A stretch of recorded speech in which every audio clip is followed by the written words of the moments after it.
Siya, narinig nyo na po yung mga alias na yan. Ngayon lang po nyo narinig. Some of it po, Your Ayun. Honor, to be candid, some of it I've already heard. Magmula po 1892 hanggang 1896, ginagamit po nila ang mga alias na yan.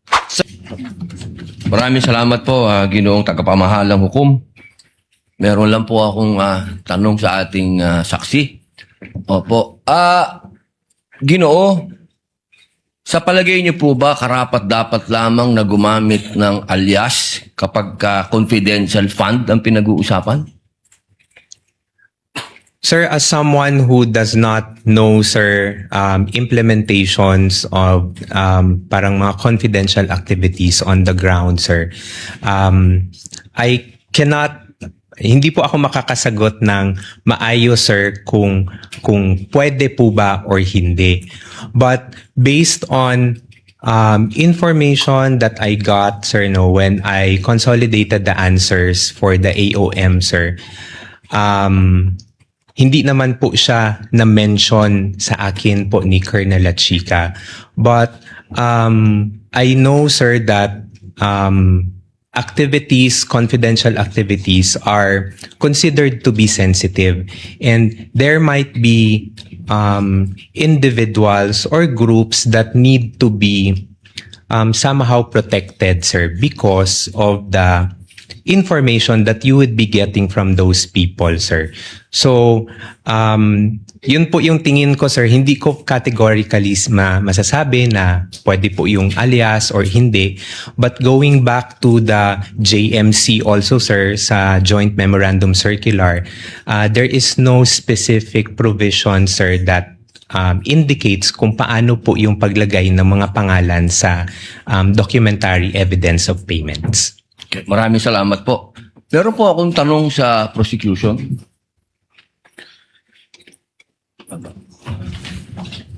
Magandang hapon po. Napakaganda po ng inyong ngiti. Good Opo. afternoon din po, sir. Opo. Batid po ba ninyo ngayon, mga petsa na to, kung ano ang pinagdiriwang natin sa Pilipinas? Magmula po ikan 19 hanggang 30. Buwan ng wika daw po, sir. Bukod po sa buwan ng wika, National Heroes Day. National Heroes Day. Ito po ay hango sa ating mga bayani. Tama po ba? Opo. Opo. Naniniwala po ba kayo na ang ating mga bayani ay may mga alias? Kilala niyo po ba sila Di Masalang? I'm sorry po sa aking history teacher. Ayan, opo. Hindi ko na po maalala. Ito po ang pinakamagandang panahon para maipaalala po sa inyo na ang ating mga bayani ay gumamit ng mga alias. Di Masalang, Siling Labuyo, Tikbalang, Tagailog, May Pag-asa, Buwan, Magdalo, Leon Kilat, Vibora, Lakambini, Paralitiko, Dimas, Alipato, Liwanag, Balite, at marami pa pong iba. Ano po ang kahalagahan dito, palagay po ninyo? Ang alias po, anong kahalagahan? Well, first, sir, Your Honor, I cannot comment because I'm not sure of the circumstances surrounding their use of alias. Under the anti-alias law, sir, inaalaw naman po yung paggamit ng alias provided kailangan po nakabanggit din, nakadisclose kung ano yung real name. So it's not completely prohibited provided they also provide the real Opo. the real name. So, Pakisagot lang muna po yung tanong ko bago po yung explanation po ninyo. Pakisagot lang po kung narinig nyo na po yung mga alias na yan. Ngayon lang po nyo narinig. some of it po, Your Ayun. Honor, to be candid, some of it I've already heard. Magmula po 1892 hanggang 1896, ginagamit po nila ang mga alias na yan. Nagkaroon lang po ng isang traidor, ang pangalan ay Teodoro Patino, na nagbulgar sa Katipunan. Alam po ba niyo yun? Yes, Your Honor. But the circumstances then were different because we were Bakit po iba? under... Bakit po iba? Bakit po na iba? May gera po nun, sir, and we were under Wala po ba tayong occupation. gera sa NPA? Ang NPA po, merong mga alias. Meron pong ka-Cobra, ka-Agila, ka-Lawin, ka-Tigre, ka-Kapre, ka-Sirena, ka-Adobo, ka-Sinigang, ka-Pansit, ka-Tinola, ka-Sile, ka-Kamote, ka-Bawang, Kamaksi, Kalabuyo. Strictly speaking, Lahat po yan, sir, ginagamit iba po na yung alias. internal armed conflict, iba naman din po yung war. Bakit po na iba? Pareho po itong clear and present danger sa atin.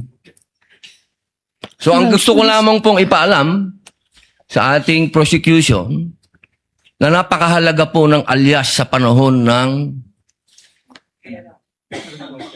Kayo po, sagutin po nyo, sa panahon ng... Gera, sir, Your Honor. Ang confidential po, ang pagkilos confidential ay napakahalaga at hindi po ginagamit ang pangalan at hindi po pumipirma. At alam niyo po ba, noong September 12, 1896, anong nangyari? Nagkaroon tayo ng 13 martires. Yung mga nagtraidor ay itinuro ang mga totoong pangalan, totoong lugar, kung nasaan yung mga sumusuporta sa Katipunan. If I may, Your One Honor. last na lang po. Kindly wind One up, last, Senator one Judge last na lang Padilla. po. If I may, Your Honor, just address your question earlier. With all due respect, Your Honor, the prosecution respectfully submits that whether the use of alias is allowed or not and whether it's necessary or not, to us, that is a non-issue because that was never raised Hindi po by pwedeng maging non-issue sapagkat ito po ang ipinalalabas ng prosecution. If I may, Na Your may Honor, mga pangalan, na mga katawa-tawang pangalan. Mas nakakatawa po itong mga pangalan ng mga nangyari nung araw. with all due At isa respect, pa Your po, Honor. isa na lang if po. Kasi isa na lang po. Kindly wind up, Ito na lang Judge po. Padilla. Kilala niyo po ba kung sino si Marcel Bonifacio? To be candid, Your Honor, Oh. I'm not Sino po? familiar. Si Benigno I'm sorry, Aquino Your Honor. Jr. Si Ninoy. Siya mismo may alias. Maraming salamat po. Your Honor, if I just may, Your Honor, just to set the record straight, because it was made to, with all due respect to the Senator Judge, Mr. it was, Presiding Judge, allowed ba yun? I was about to make a ruling. Maraming Senator salamat Judge po. Padilla. There was no question posed or poised. Attorney May. Let's proceed to the next Senator Judge who will interject. By the way, did you intentionally get rid of the platform? yes, Your Honor, because we were not expecting that I'd be called again, Your Honor, to make way for the Honorable Chair of the Okay. panel of Understood. prosecutors, Your Honor. Understood. Senator Judge Aquino.